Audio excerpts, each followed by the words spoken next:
Das profundezas do tempo, lá do fundo do nosso planeta, surge uma história. Uma história de poder, de inovação e, no fim, de uma catástrofe inimaginável. É a história de uma dinastia que dominou a Terra por 160 milhões de anos e que deixou um legado. Um legado que, acredite, voa sobre as nossas cabeças até hoje.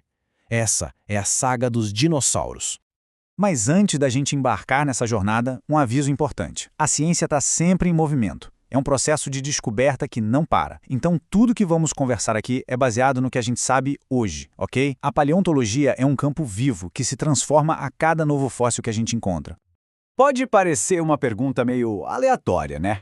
O que um passarinho minúsculo tem a ver com o maior predador que já pisou na Terra? Pois é, a resposta para essa pergunta vai literalmente redefinir o jeito como a gente enxerga a história da vida no nosso planeta. Então, guarda essa questão aí com carinho. A nossa ideia sobre os dinossauros mudou, e mudou muito.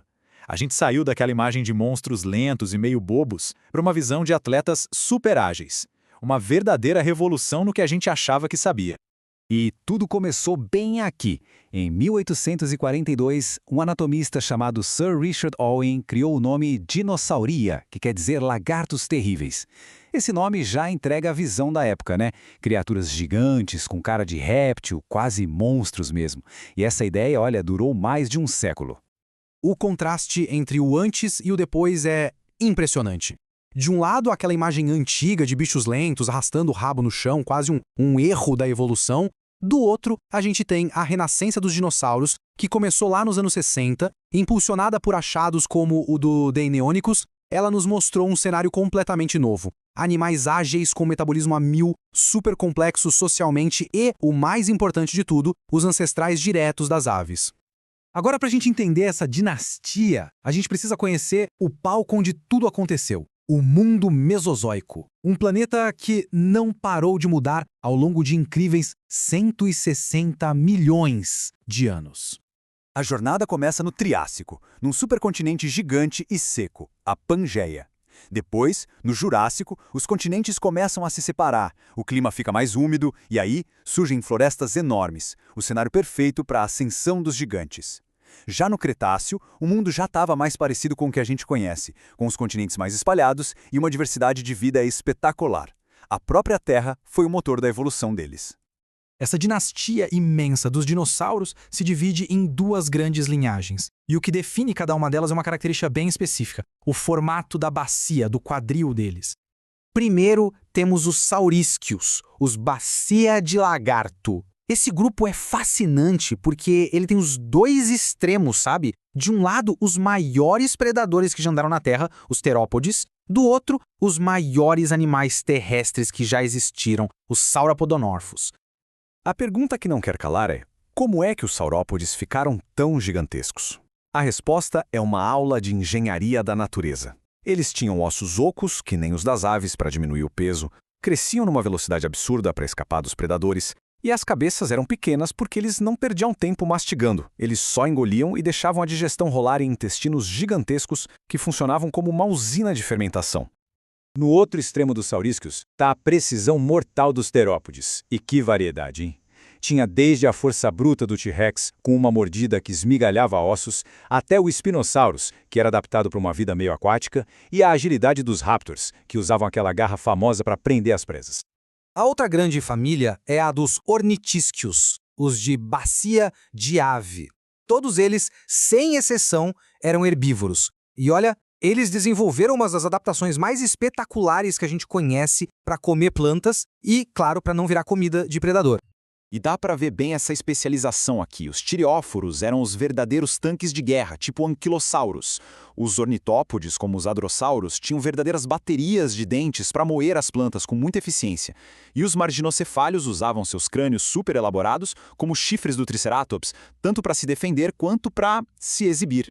Depois de 160 milhões de anos de domínio absoluto, o reinado dos dinossauros teve um fim. Um fim repentino, violento. Uma catástrofe de escala cósmica que mudou o rumo da vida na Terra para sempre. 66 milhões de anos atrás. Em um único dia, o mundo como os dinossauros o conheciam começou a ruir.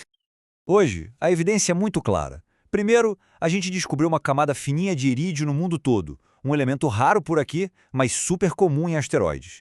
E depois, a gente achou a cena do crime, a cratera gigantesca de Chicxulub, lá no México.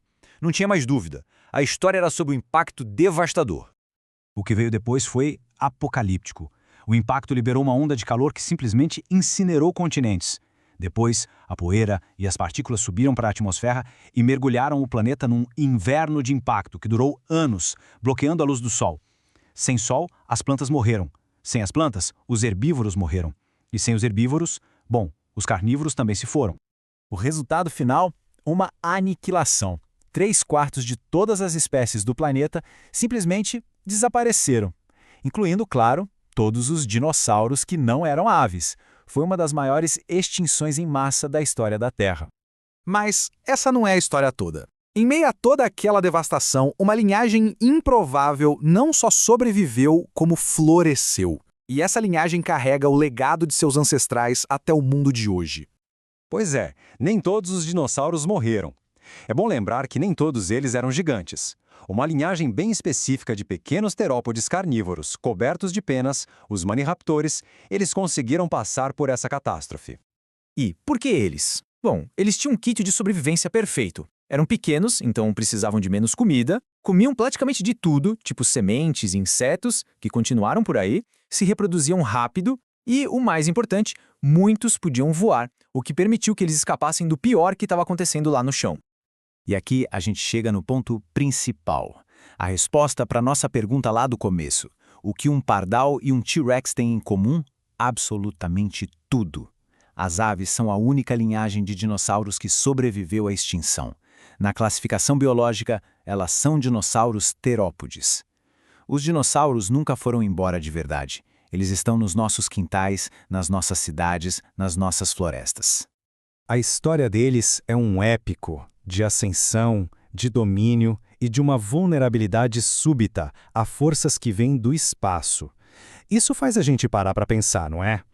Depois de 160 milhões de anos, o legado deles virou cinzas e um punhado de sobreviventes com asas. Qual vai ser a história que vão contar sobre a nossa era daqui a milhões de anos? E para terminar, é fundamental reconhecer que essa história incrível não foi descoberta por uma pessoa só. Ela foi montada pedacinho por pedacinho ao longo de séculos por incontáveis pesquisadores e cientistas entusiastas. O conhecimento é um esforço coletivo e é a todas essas pessoas que a gente deve essa janela para um mundo que se foi.